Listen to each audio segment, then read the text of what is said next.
আমরা আমাদের মাঝে পেয়ে গেছি পিসিচন্দ্র জুয়েলার্সের জয়েন্ট ম্যানেজিং ডিরেক্টর শ্রী শুভ্রচন্দ্র মহাশয়কে। Sir, welcome to literature festival. তো স্যার, আপনার কাছে আমি এই প্রশ্ন নিয়ে চলে যাব। কথিত আছে বাঙালি ব্যবসা বিমুখ, তো এই মিথটা মানে এই যে বদনামটা, এটা কেন আপনার কি মনে হয়?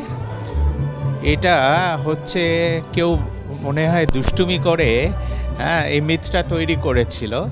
এটার কতটা ফ্যাকচুয়াল কারেক্ট আমি জানি না, রাইট?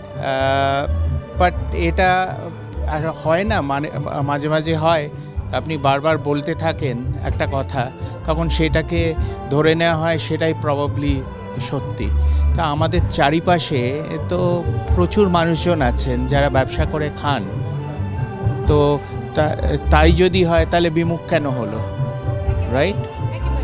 তো এবং আমরা যদি একটু পড়াশুনো করি, পিছিয়ে যাই, আমরা দেখতে পারবো, আমাদের হিস্ট্রিতে থেকে দেখতে পারবো যে বাঙালি চিরকালই ব্যবসা করে এসছে। ব্যবসা একটা উপার্জনের বিষয়, সেটা কখনোই বাঙালি পেছিয়ে ছিল না, এখনও পেছিয়ে নেই। স্যার, যেহেতু বইমেলাকে ঘিরে আমাদের এই লিটারেচার ফেস্টিভ্যাল, আপনার কি মনে হয় স্যার লিটারেচার ফেস্টিভ্যালের গুরুত্ব রয়েছে বইমেলা প্রাঙ্গণে? লিটারেলি ফেস্টিভ্যালের 100 বার গুরুত্ব। বইমেলা হচ্ছে কে ঘিরেই লিটারেলি ফেস্টিভ্যাল হচ্ছে।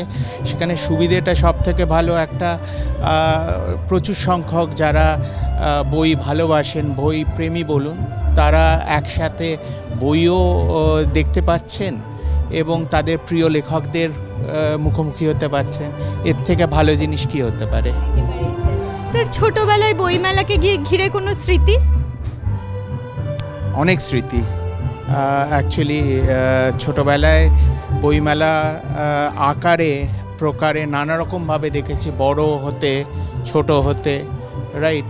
এবং এটা ঠিকই যে প্রচুর মেমোরিজ ভিড় করে আসে। প্রথম বইমেলাতে বাবা মায়ের সাথে আসা, রাইট? সেই স্মৃতিগুলো মনে পড়লে এখনও ভালো লাগে। Thank you so much. Thank you.